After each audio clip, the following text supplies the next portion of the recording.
Welcome to the Kill Count, where we tally up the victims in all our favorite horror movies. I'm James A. Janice, and the shirt will make sense later. Today we're looking at Nightmare on Elm Street Part 2, Freddy's Revenge. As soon as the original Nightmare made New Line executive Bob Shaye a buttload of money, he knew he wanted a sequel, so he ditched Wes Craven and bought a script from writer David Chaskin that had nothing to do with Nancy Thompson, and instead focused on a young boy named Jesse Walsh who moves into Nancy's house 5 years after her apparent defeat of Freddy Krueger. Freddy's Revenge has a rightfully earned reputation as one of the gayest horror movies ever made. The story goes that Chaskin wrote the screenplay with some homoerotic subtext that quickly became supertext during production, while the director and producers claimed they had no idea at the time. The whole thing was a major headache for actor Mark Patton, who was gay but not completely out at the time, as he played Jesse, a role he has since embraced as making him the first male Scream Queen. I friggin' love that a movie this gay managed to sneak its way into theaters in the middle of the Reagan era, but you know what else I love about it? The kills, so let's get to them.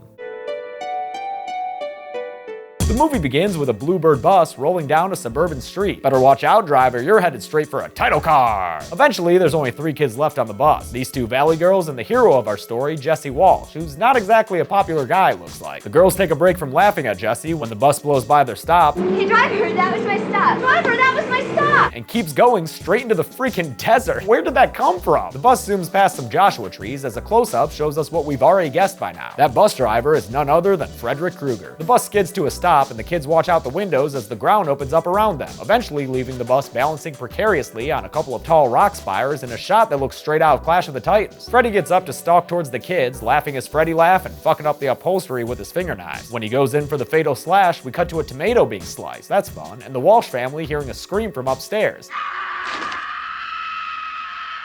God, I love Jesse's scream. He wakes up in a sweat, and in our first little dollop of, hey, this movie might not focus on the same kind of sexuality as most, Jesse stands up in his tighty whities, and the camera lingers long enough for him to adjust himself. He comes downstairs and gets disciplined by his dad for not having his room unpacked yet when their doorbell rings. It's their rich neighbor Lisa, and she's ready to go to school with Jesse. And how rich is she? Get a load of this pool in her backyard. Holy shit, Lisa, what do your parents do for work? With that kind of wealth, I don't know why she's carpooling with Jesse in his shithouse car that starts with some button mashing and leaves behind the smoke monster from Lost as it drives off. At school, Jesse and the boys are playing baseball, and my favorite character, Ron Grady, is up to bat. His hit winds up bonking Jesse on the head, and after that bonk and Jesse tagging Grady out, they get into a tiff that gives us our first man-ass of the movie. But not our last. They wrestle around in the dirt some more like they're the best of friends until, oh shit, Adidas coming! Coach Schneider pulls the 2 apart with the first of many suggestive lines in this movie. Assume the position! And assume it they do. Kinda. Is that supposed to be a plank, boys? Get those butts out. As they lie there fucking up their lower backs, the 2 talk about how Schneider hangs out at S&M joints downtown, apparently, and end up becoming friends after some back and forth ribbing. Look, Grady, you got some problem with me? No, bro. Just killing time. In the locker room, Grady tells Jesse the history behind the house he's just moved into, about how a girl saw her boyfriend get murdered across the street and went crazy while locked inside by her mom. Sure enough, the house still has the Mama Marge bars on the window, and after Jesse can't sleep, he goes downstairs and winds up outside where he sees through the basement window Freddy messing around with his furnace. Hope you're gonna help with those heating bills, Mr. Krueger. Back inside, Jesse runs right into Freddy, darker and more serious than ever. In fact, this movie's probably got the least comical Freddy of the series, who growls to Jesse that he needs him. You've got the body, I've got the brain. Yeah, keep that screaming coming, dude. Jesse wakes up with no harm done, except for some more sweat stains on his sheets. The next day, Jesse tries to go meet up with Lisa, but Daddy Walsh says he has to unpack and clean his room instead. Thanks, Dad, because you just gave us another bewildering sequence that begins with a cassette of Fonda Ray and another stealthy Adidas advertisement. With the help of some sunglasses, Jesse gets dance cleaning to a song called Touch Me All Night Long, and while mouthing those suggestive lyrics, we get some butt close-ups and some phallic mini-bat wiggling. It's a damn shame when his thrusting is cut off by his mom and Lisa entering his room. Hey, don't be ashamed, dude. Nothing wrong with pretending you got a mini-bat dick. After Lisa helps him finish cleaning, she finds something in the closet. No, not Jesse himself, nor that game hilariously named Probe, but a diary from 5 years ago that belonged to Nancy Thompson. When one of her entries mentions a dude named Fred who's got steel claws and hangs out in a boiler room, Jesse goes catatonic, and before you know it, he's got the night sweats again, and the shit in his room is all melty? Well, that's what happens when you buy Crayola brand baseball helmets and records made of asphalt. He goes downstairs to the old furnace where he pulls out an early Christmas gift from Freddy. Open that shit up, Jesse. It's some authentic finger finger knives. Hope he got them from razorgloves.com because those gloves are dope. Freddy shows up and encourages him to have fun. Try it on for size. Jesse's able to resist Freddy, but not gravity. But even after Freddy disappears, that kill glove is still hanging out there. At school, Jesse gives Nancy's diary to Lisa, and her friend Carrie mentions Lisa's upcoming party, so I guess we know where Act 3 is gonna take place. Yo, but fuck seeing another day. Let's jump back to Jesse's home that night, where Mama Walsh puts the family birds to bed, only for the birdcage to start shaking all crazy. Jesse unveils the animals to find one of them dead and the other stone cold crazy, you know. It flies around doing some great bird acting, friggin' drifting and shit, before it suddenly spontaneously combusts. What? Bird bomb? At least that's what Mr. Walsh thinks, blaming Jesse for the whole thing, as though blowing up birds is just a common schoolboy prank. Hey, how about another scene with Jesse waking up sweaty? Here you go. Once again, he wanders downstairs, but this time some random kitchen lightning convinces him to take a walk outside in the rain. His wet night stroll leads him to Dawn's place, a kinky leather bar where there are no less than 2 David Bowies hanging out. Sign me up. Working the bar is producer Bob Shea in a leather-tastic cameo, and he gives Jesse a beer without even carding this babyface. But as Jesse goes to drink it, he runs into some trouble. It's Coach Schneider. Oh shit, Adidas coming. Schneider takes Jesse to the school and makes him do laps, a weird after-hours punishment made even weirder by the fact that he doesn't even change out of his daddy outfit to dole it out. Come on, dude, your sweet friggin' Adidas shirt is hanging right there. Stuff in his office starts getting all spooky, and he gets a bunch of balls thrown at him, which, to be fair, is probably how he expected this night to end anyway. Hey, a jump rope puts him in bondage and starts dragging him out of the office. Hit the shower, Schneider. He slides right in there next to Jesse and is then magically stripped for another man-ass occurrence. Maybe this episode should be the man-ass count, where we tally up the man-asses in all our favorite Freddy sequels. Schneider gets flogged by towels as Jesse watches, and right as you're starting to feel bad for the guy, Freddy joins the party to make things even weirder. He raises his glove and slashes him across the back. Cue showers spraying out blood, cue one more shot of man-ass, and cue Jesse with the Freddy glove on his hand? Why don't you tell us how this sudden turn of events makes you feel, Jesse? Normally after a scene like this, the protagonist wakes up in bed, but instead, Jesse's parents answer the door to find him in the middle of a Springwood PD sandwich. The cops say they found him outside wandering around naked, and his parents are pretty concerned, thinking he's taken some serious drugs. But the only thing Jesse's on is Special K, and that K is for Kruger. The next day, there's a bunch of cops at school, and Grady tells Jesse that Coach Schneider was found dead in the showers. But instead of seeing Jesse go through another day, why don't we cut straight to the chase and get more shots of him sweating in bed? Yeah, that's pretty good. Oh, and could you just tilt straight down to his junk? Perfect. And for any straight guys complaining about how this is super gay, which it totally is, just think about how every other movie shoots the female characters like this. You can live with one movie catering to the ladies and gay dudes. It's okay. It ain't gonna hurt you. Jesse opens his desk drawer to find a very active finger knife glove inside, and then he hears Freddy's voice inside his head. Kill for me. He goes into his sister's room where he finds her practicing to audition for the Jump Rope Girls.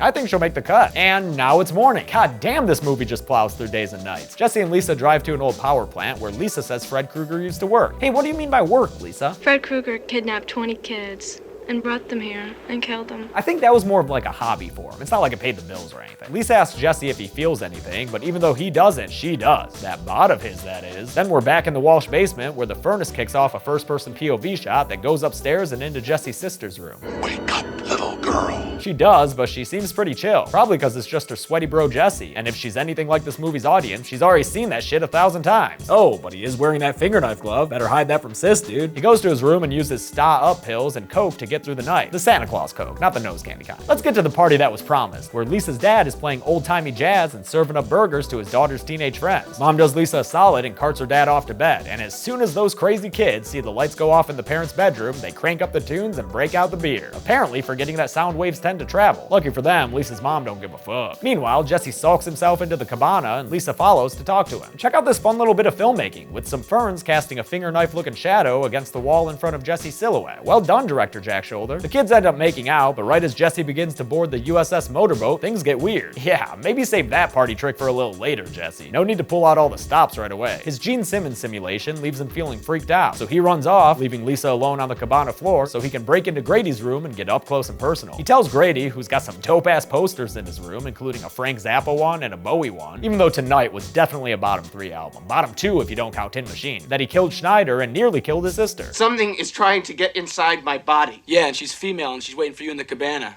and you want to sleep with me. But their lover's quarrel dies down, and Jesse puts Grady on Glenn detail, telling him to wake him up if it looks like things are going wrong. But let's be real, man, it's 1985, there ain't no Reddit to browse or Netflix to watch, and at this time of night, ain't shit on TV. So what's a young Grady supposed to do to stay awake? Yeah, he doesn't know either, so he pulls a Glenn and goes to sleep. Jesse wakes up, which wakes up Grady, and although it looks like Jesse just has some indigestion, it's actually way worse than anything Pepto-Bismol can solve. He's got nails growing out of his fingers, and his whole friggin' arm is erupting into nastiness. Ew! Grady pounds on the door to get out, but I spy with my back of throat eye something that tells me Grady gon' die. It's Freddy's freaking face coming out of Jesse's torso like it's a bedroom wall without a crucifix. Yo, Jesse, how about giving the guy some air? Thank you, that's more like it. Freddy climbs out of his Jesse shell and stretches, because living inside a teenage boy that long will give you such a crick in the neck. Freddy, true to part 2's darker focus on terror, cracks no jokes as he grabs Grady by the throat and raises him against the door. Next thing you know, finger knives are busting out the other side and Grady's spitting up blood. The stabbing takes place just below screen, but it's still a cool way to shoot this kill, and we get the gore we're looking for when Grady's body slinks to the floor. Freddy waves at himself in the mirror, but wait a minute, he's not himself, he's Jesse. I bet seeing your friend dead like that makes you want to scream, huh, Jess?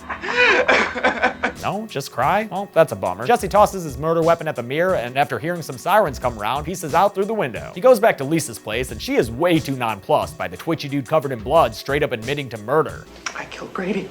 Lisa, I killed Snyder. Jesse, what are you talking about? Dog, he literally just said he killed 2 people. That's what he's talking about. Get the fuck out of there and call the police. Out back at her pool party, things are heating up. So what's going on here? An orgy or something? Haha, no, Rod. I'm talking about the temperature of the pool. And these wieners. Then the beer starts blowing up, probably from being carted around in a friggin' radio flyer, and all sorts of shit gets crazy. It's mostly things blowing up, but the kids also get locked in the pool area, which will be bad news Kroogs later. Lisa tells Jesse that according to the good book of Nancy, all he has to do to fight Freddy is not give him any more energy. But then the poltergeist shit starts happening in their room, and all of a sudden, Jesse's no longer there. He can't fight me. I'm here. A chase ensues where we get classic Robert Englund physicality. He even bites into her ankle like it's corn on the cob. Lisa gets away and grabs a knife to defend herself with against Freddy, who's having a real temper tantrum and declaring that he has a new identity. I'm Jesse now.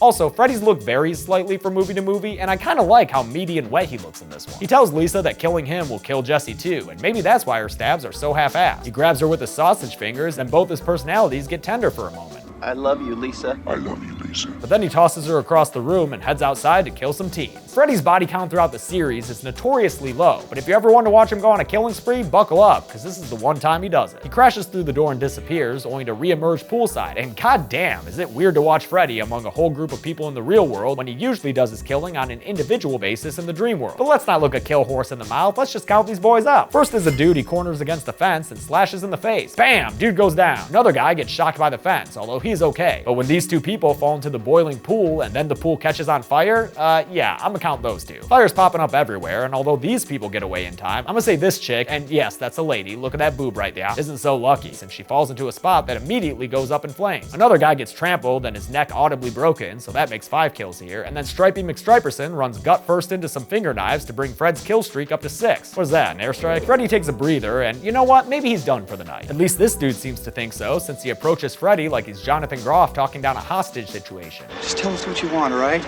I'm here to help you. It doesn't go so well. Help yourself, fucker. He gets slashed and tossed against the grill, which doesn't look all that lethal, but I'll count it anyway, because this is the only chance Fred will have to bring home these kinds of numbers. The kids look on in horror as Freddy tells them about his mass adoption plans. You are all my children now. Then Lisa's dad shows up with a gun, but she stops him from shooting Fred because of the whole Jesse possession thing. Freddy takes the hint that he's not wanted at this party and leaves through the fiery hedge door that every rich backyard has. Lisa takes off to follow him, correctly surmising that he's gone back to the old power plant he used to work at. Too bad the place is being guarded by some creepy fucking dogs wearing Happy Death Day masks. What the fuck? But Lisa just walks right past them, so whatever, I guess. She walks around the plant in this awesome super far away shot, and eventually Freddy gets in her face and corners her. She pleads for Jesse to come out of Freddy's body, saying that she loves him and shit, and it looks like that plan is working since Freddy starts oozing blood. He winds up in a corner of the boiler room, collapsing in weakness as Lisa continues to kill him with kindness, saying she's not afraid of him and that she loves Jesse and he can come out whenever he wants, blah blah blah, get to the gross kiss. Yeah, make out with that child murderer. Slip in the tongue, Lisa, that'll get Jesse out even quicker. Fred tosses her away and then fire surrounds him. It starts burning everywhere, in fact, and Freddy begins to melt as Lisa watches on. That's some good melty Freddy face. He erupts completely into flames and his body falls to the grated floor. After the fire goes out, the charred body left left behind begins to move, and it turns out that it's Jesse. Oh good, Lisa, you got him back. Just in time for him to be tried for at least half a dozen murders in the first. Yeah, hug him real tight there. He'll need this memory when he's in prison for the rest of his life. We're back where we started, with a school bus driving down a suburban street. Jesse's sitting with Lisa and Carrie, who seems to be totally cool with having just seen a bunch of her classmates get murdered the night before. That was a really great party. But then the bus starts speeding down the street and Jesse freaks the fuck out, telling the driver to stop, which he does. Jeez, Jesse, you wanna tell this guy how to do his goddamn job some more? Sit your ass down, or he will put your ass down. Lisa and Carrie assure Jesse that everything's cool now. It's all over.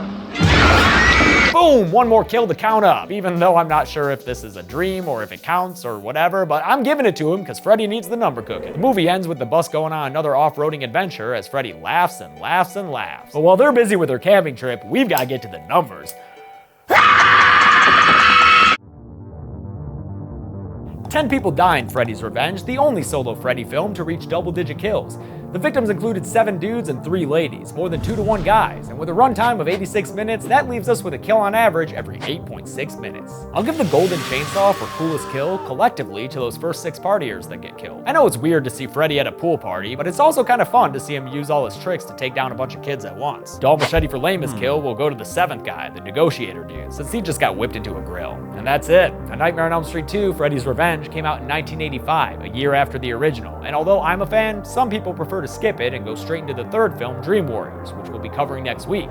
Until then, I'm James A. Janice. This has been the Kill Count. Thanks a lot for watching my Kill Count for Nightmare on Elm Street 2. So this Freddy glove comes from RazorGloves.com. You might have heard me plug them in the video. Christopher Grantner sent these to me, and they are absolutely amazing. These are just a plastic piece of shit. This is the real deal, man. Compare and contrast. I just want these in the background for this one so I can surprise you with these ones. From now on, these are gonna live up here. None of this shit.